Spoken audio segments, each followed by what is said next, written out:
பண்ணிட்டு இருக்கிறவங்களுக்கு ரொம்ப யூஸ்ஃபுல்லான ஒரு வீடியோ தான் இருக்க போகுது.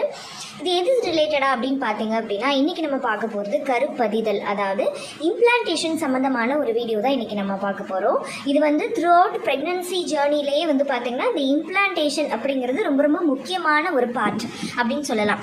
ஏன்னா வந்து நிறைய பேருக்கு பார்த்தீங்க அப்படின்னா கரெக்டாக அந்த ஓவலேஷன் டைமில் கருத்தரித்தல் நடந்தாலும், அதாவது கன்செப்ஷன் நடந்தாலும் அந்த இம்ப்ளான்டேஷன் ப்ராப்பராக இல்லை அப்படின்னாலே அது வந்து ப்ரெக்னென்சி அப்படின்னு நம்மளால் சொல்லவே முடியாது. நம்ம ப்ரெக்னென்சின்னு அதை கன்ஃபார்ம் பண்ணவே மாட்டோம். ஏன்னா ப்ராப்பராக இம்ப்ளான்ட் ஆனால் மட்டும்தான் அது வந்து நமக்கு ப்ரெக்னென்சி அப்படிங்கிறது கன்ஃபார்மே ஆகும்.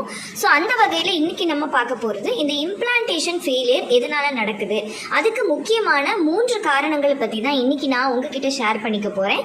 ஸோ இந்த 3 காரணங்களில் எது இருந்தாலுமே உங்களுக்கு வந்து இம்ப்ளான்டேஷன் ப்ராப்பராக நடக்காது, இம்ப்ளான்டேஷன் சப்போர்ட் ஆகாது. ஸோ இதனால தான் நிறைய பேருக்கு வந்து இந்த கெமிக்கல் ப்ரெக்னன்சி, பயோகெமிக்கல் ப்ரெக்னன்சி, அப்புறமா இம்ப்ளான்டேஷன் ப்ராப்பராக இல்லாமல் ஏர்லி மிஸ்கேரேஜ் இது எல்லாமே நடக்கிறது.